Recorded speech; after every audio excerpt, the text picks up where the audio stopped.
Their Instagram bio says iconic indie idiots, but they're anything but, as their social media antics have taken the internet by storm, amassing millions of views in recent months. Their new single, It's Getting Late, is out August 22nd. Please welcome to Televised Magazine, Sorry Ghost. How are you guys doing? Woo! We're doing great. That was What an intro. what an Thank you. intro. Thank He you. I'm honored. precedes us. Yeah. Wow.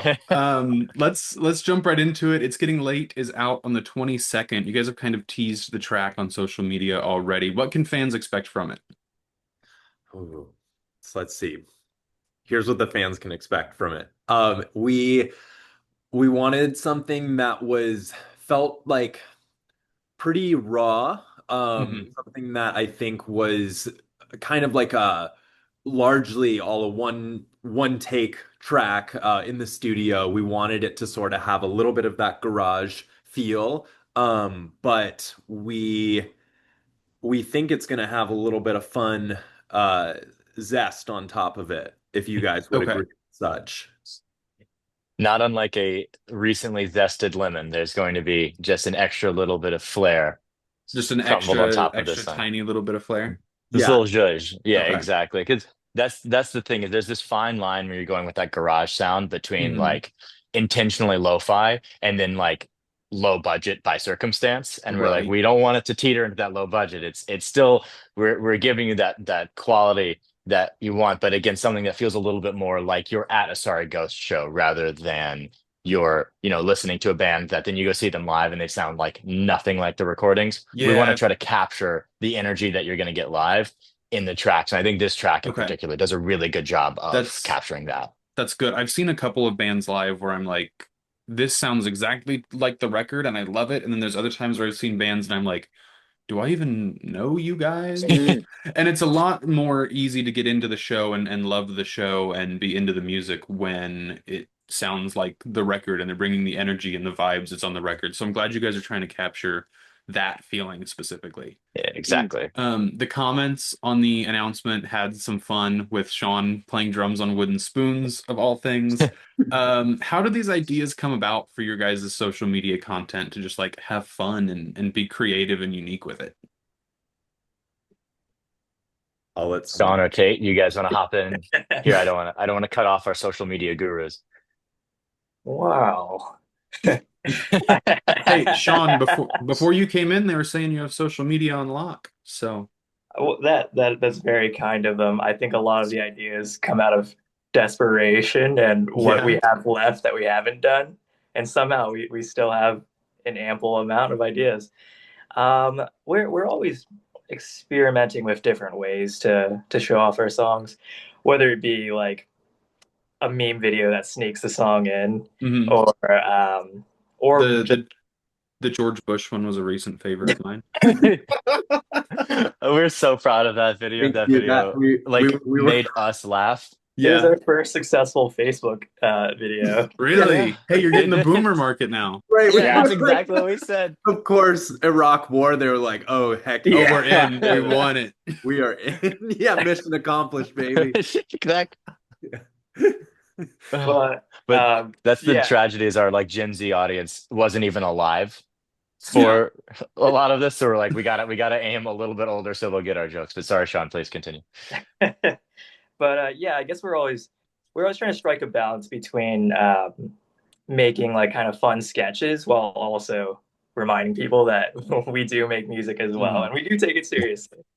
But we've found, I think, especially recently, we found a little bit more pride out of also being a entertainment conglomerate of Yeah. sorts, one would say. It's Yeah, I it. Sorry, what were you gonna say, Daniel? no, I think like to that point, Sean, I feel like all of us have backgrounds and growing up, we were all like into comedy, entertainment in general. I know like Matthew had started a series with his friends in middle school, just like sketch comedy. And then I was super into sketch comedy and used to make videos and things like Hmm. that too. Tate's also an actor. So we all were like always really into all aspects of just kind of providing a source of like laughter and joy and happiness hopefully for people. So yeah. Yeah, as someone who is like the only person in my friend group that's an avid watcher of SNL, it makes me feel like I'm 30. But that kind of sketch comedy vibe is what I get from some of the stuff you guys are making. Totally. So Yeah. I'm glad that those influences show. Mm. Some of my personal favorites of your guys's social media antics are like the when being indie becomes illegal, the indie dad ones. Have some of those artists that you guys mentioned in those TikToks, like Julian Casablancas, Haley Williams, have they been like influences on you guys at all in your guys' sound? Tate, this is your time to shine. I don't know if you could just tell from that guttural reaction and just mentioning Haley Williams, but Paramore has definitely and like will always be, I think, my Yeah. favorite band all time. Okay. Zach Farrow. It was kind of like a trickle down effect. I learned drums from my older sibling just by watching them drum. Hmm. And then they were influenced by Zach Farrow, also like Aaron Gillespie, kind of those kind of Yeah. heavy hitter drums. And so the more I listened to them and the more I like really got into that vibe, it really kind of took over and influenced a lot. So anytime I can mention Paramore, I will. Much to the chagrin of everyone else besides Sammy, I would say. Yeah. But yeah, anytime we can kind of work in someone who's either like influenced us or someone who we can kind of reinforce like the genre we're trying to like encapsulate with Hmm. like the Strokes or like the band Camino 1975 to an extent. We always try to kind of loop in the audience that we're wanting to reach with our music as well. Okay. Not to sidetrack it too much, Paramore is one of like 4 or 5 artists I have a complete collection for, so we'll touch on it a tiny bit Wow. more. What'd you think of Haley's new solo project? All 17 singles. It's not an album yet. It's very unique. I loved I it. I loved it. I think it's getting the love that Pedals for Armor should have gotten. Yeah. Um, because it still has that same kind of like gritty raw sound. But it really showcases like Paramore is always, I felt, especially with After Laughter, it's their happiest sounding album, but it's But their the saddest darkest. lyrics. Yeah. Yeah. And so I feel like this does a really good job of like blending kind of like the old school kind of like emo Hmm. sound with still having that sad lyric and then kind of just showcasing Haley really as like a solo songwriter. So I love it. I love anything she Yeah. does though. So It it took me by surprise because I'll admit Pedals for Armor has been underrated by me personally. Like I mm, don't go back to it that often. I don't own it physically. I just have their like main band discography yeah, physically. But this one, like the second it gets a physical release, I'm gonna be like all over the record, all over the CD, whatever she puts out for it, because it was just really yeah, good. Whatever order yeah, she ends up putting the tracks in. I have my own order, but I know there's yeah. gonna be everybody having their own. So Nice. inspirations, like you said, Hmm. you were inspired by Zach Farrow when you were younger. Most of our inspirations come when we're younger, and Sorry Ghost's first release was actually in 2017. The lineup on that release is different from the four of you that are in front of me today. So kind of tell everyone the origins of Sorry Ghost, how you guys met, and what led us to now. Yeah. So Sorry Ghost has gone through many iterations. For all intents and purposes, in 2023, we became a new band. Okay. And yeah, we actually, it was really funny because we were debating on even changing the name, picking a new name, just starting a new Mhm. band. But Matthew and I had started what was originally under a totally different name, totally different lineup, in college, at LSU. Go Mhm. Tigers. But we had started a project and we wanted it to just be something that was like loud, fast, skate punk. We were really into No Effects and like Okay. Written Law and stuff like that. Um, Bad Religion. yeah, Bad Religion we were obsessed with. And we just wanted it to like it didn't have to sound good at all. We just wanted it to be loud and fast and angsty. And I think it was more sort of just an expression of what we wanted to portray at the time, what we were feeling going through. And yeah, we had started it under a different name, yeah, different lineup and everything. And then kind of along the way, we were like we'd always been into pop punk our Yeah. whole lives. Yeah, Blink 182 is kind of my like growing up favorite band, and they're still definitely one of my favorite bands. I've seen them a bunch of times and know the entire catalog, all that kind of stuff. Mhm. But we started, it was like reaching the end of college, or it was, I guess, a couple years out actually, and we kind of said, should we take this seriously? Should we actually kind of go for it? And we put out an album called The Morning After in 2020. Yeah. Um, Hmm. and that was kind of our first foray into like us doing anything more than just playing small bars in Baton Rouge or playing, whatever party we could get, Mhm. frat party, anything like that. And we actually like went to a real producer in New Orleans, our first guy, and we put out this album, and we totally the pandemic had just hit. We're like, oh, I guess we'll just put out this album. We Yeah. had everything recorded, and it ended up just doing better than we thought. Like we actually started to Mm. get, it was such a strange feeling, like our first fans, because it had always just been like for us in it and for friends and family, whatever, and we put it out, and we started to see like, oh, we don't know this person. Matthew, do you know this person? No, this is just truly a person who has found our stuff.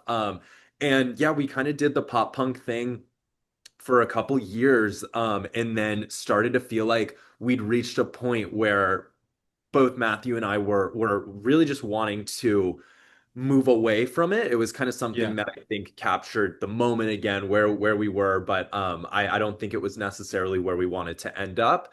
And so we met Tate.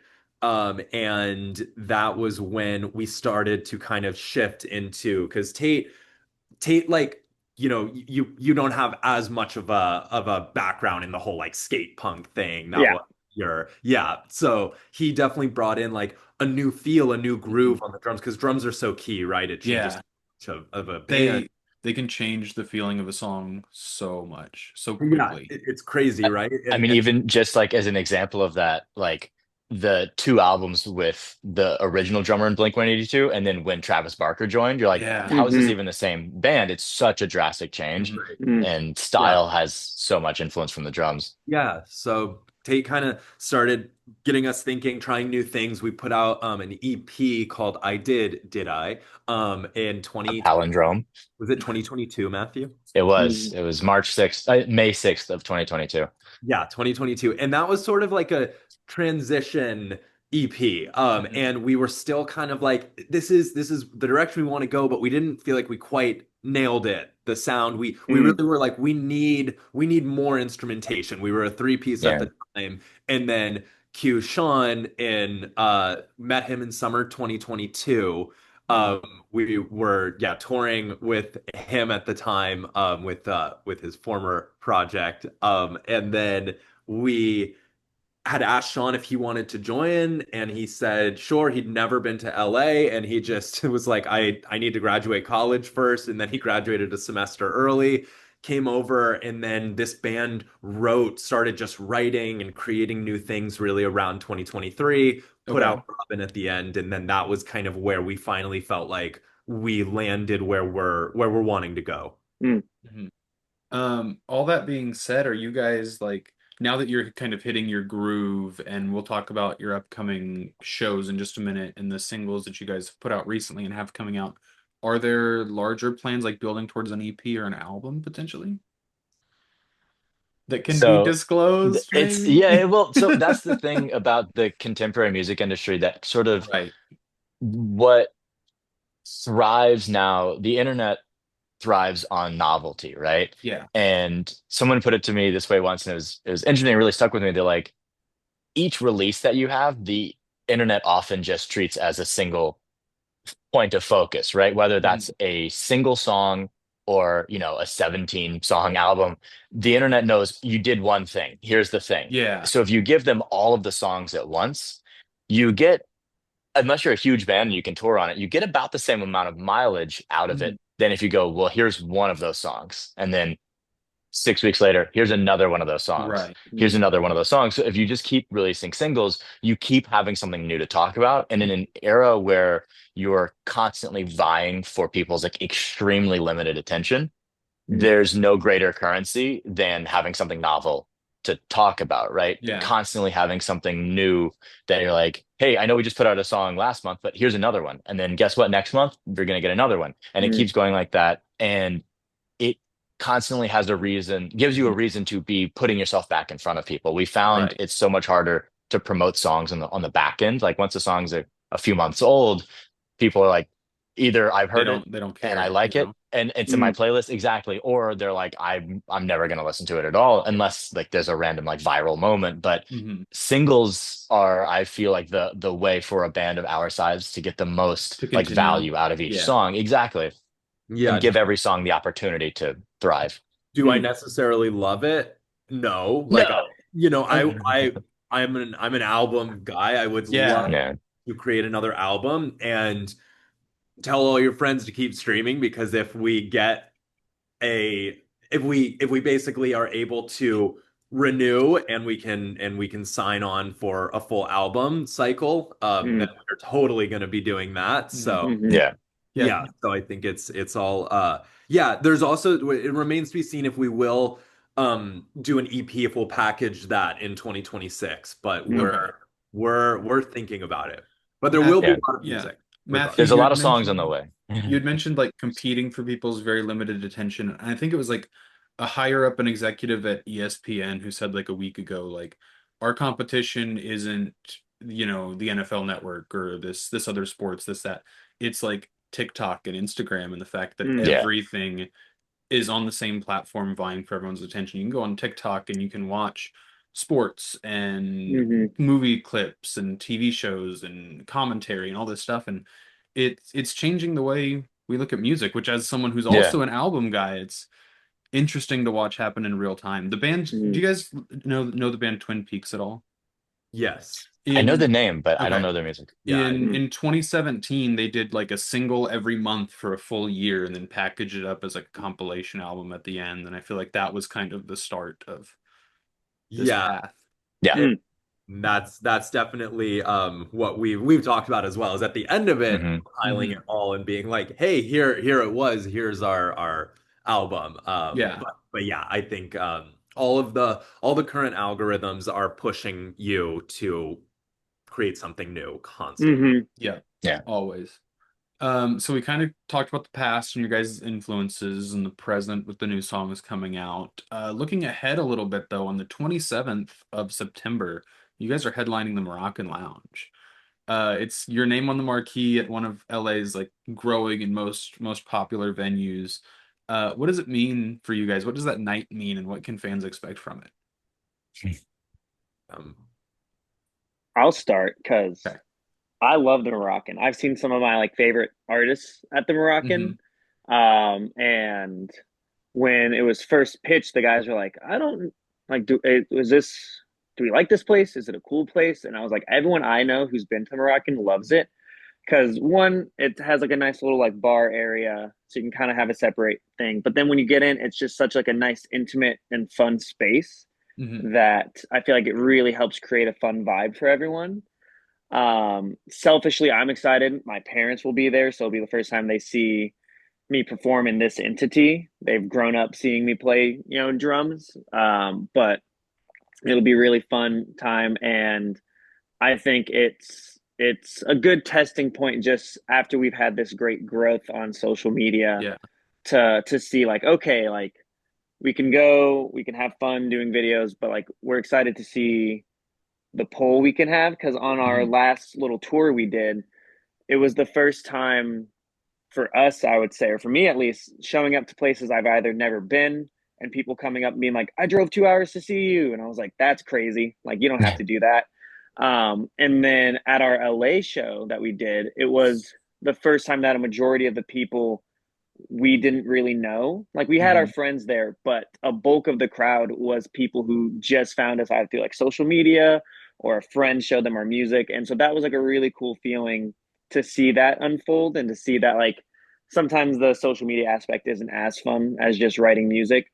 Hmm. But it was nice to feel like, okay, this thing we're doing is rewarding Yeah. and people are liking it and like they come up and they're like, your video helped me through a tough time. And I was like, oh, that was a dumb little video that we did. But like I'm so glad that like you were able to take something from it and have a good time. And so I hope I can speak for the guys saying that like we're stoked Mhm. to just see what it is that we can do when our name is on there, and it'll be a fun time. Yeah. You mentioned like seeing how it translates to a live crowd, the growth you guys have had on social media. What was that first video that went viral? What was that like on your guys' end to just be like, oh, more than a few thousand people have seen this? And now some of them Yeah. have close to like 5 million views.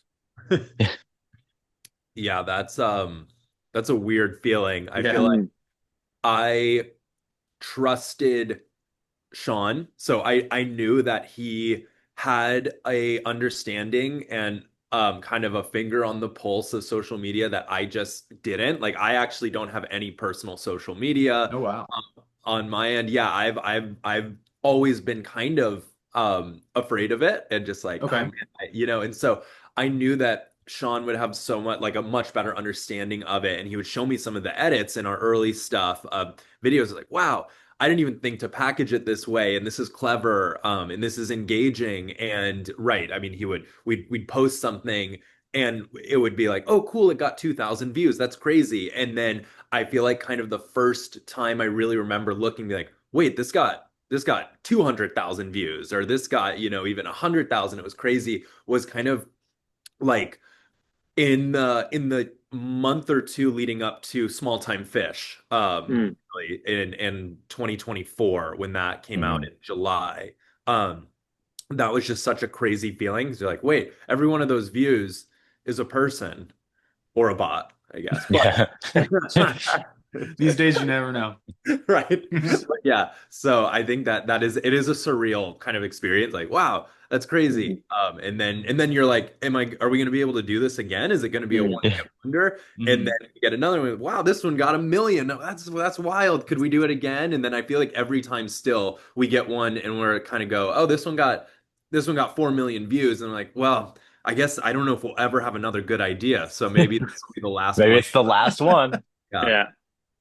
It's like this is a weird analogy, but like, are you familiar, Tristan, with the concept of lifestyle creep?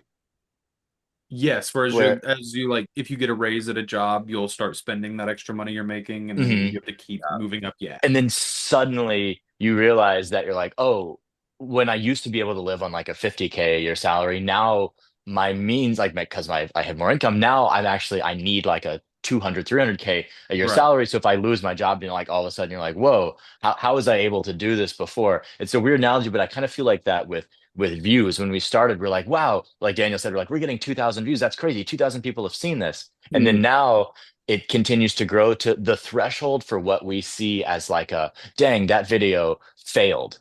Yeah. Can still be like, oh, that video got 10,000 views. You're like, dang, everyone hated that video. Like, well, mm, it still was seen by 10,000 Yeah. people. And That's I think enough that's like people a to fill perspective. like a medium-sized NBA arena, Yeah, Right. right. you know? Exactly. That's the crazy thing is I think there's like we all do this periodically. We'll take a step back and we're like, can we just appreciate for a moment? Or like we had a video, we're like, oh, that one did decently well. It got 50,000 views. And we're like, Hmm. can you just conceptualize? Like I can't, my brain isn't able to picture what 50,000 people Yeah. looks like. mm, Like it's not, the human brain can't mm, visualize a Yeah. size that large.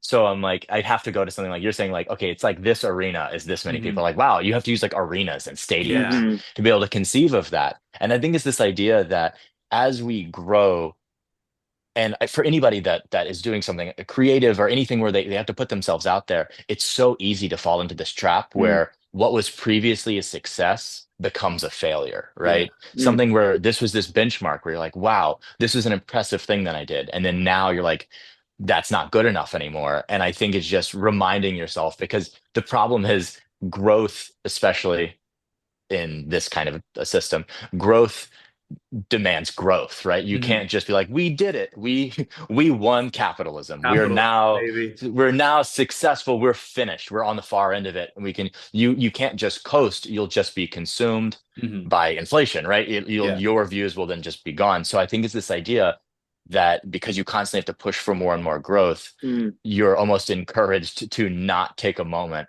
to appreciate the successes that you've had because you're like, well, next time it needs to be Yeah. bigger. You're like, Right. mm. yes, but this was still impressive. And I think we always try to appreciate that. Yeah. Touching on like growing in music. Polyester Yes Sir has been out for 2 months. It's your Mm. guys' second most popular song on both Apple Music and Spotify. On Spotify, it's closing in on 100,000 listens. What's it been like seeing the positive reaction to that? Awesome. Yeah. Yeah, that one was truly one of our favorites. I mean, I think that it's I think it's getting late, which comes out next Friday, I guess, right? Yeah. It's 22nd. Dang. When I Hmm. people are Yeah. watching this, it'll be this upcoming Friday, like a couple days from whenever they're seeing it. yeah. Yeah. So, Nice. I think personally that that is the best song we've written next okay. Friday. So I'm hopeful that our fans feel the same way. But Polyester Yes Sir is like right up there for Mhm. me. So yeah, it was really gratifying to see that it looked like it was translating to people as well, that the kind of passion behind it. Yeah. Mm. I'm glad that it translated and people are seeing it and they're responding well to it. And it seems like a continued success to be, still getting this many streams and still being this popular on streaming platforms 2 months after when we were Yeah, talking about how quickly people move on. right, Hmm. right. To kind of start wrapping things up, where can fans find you on social media if they haven't seen you on social media already? Totally. Sean. If you haven't seen us on social media, where have you been? Yeah, you're missing out. They don't exist is the thing. On I guess all three, TikTok, Instagram are Sorry Ghost CA at Mhm. CA, and then YouTube I guess is just Sorry Ghost. You Search Sorry Ghost. Yeah, but It is. at, at Sorry Ghost CA, which contrary to belief is not because we're Canadian, but because we live in I California. actually did have that question at first. I'd been like, I found you guys in like March or April, and I wanted to reach out then. And I was like, Yeah. are they Canadian or Californian? I'm glad I'm not the only person. I don't feel as stupid anymore. Yeah. No, we Totally. get that a lot. It's not you. Don't worry. And then to kind of wrap things up, this is the same question I ask everybody at the very end. What are your three favorite songs at the moment? Just three songs you'd recommend to anybody. Uh, I saw Tate's reaction. I was looking at him right when I asked that, and you're gonna have a tough time, aren't you? yeah. Okay, since there's four of you, we'll speed run it and have you all give one. One. Okay. Uh, I I've been bumping the new Justin Bieber album. It's fire. Okay.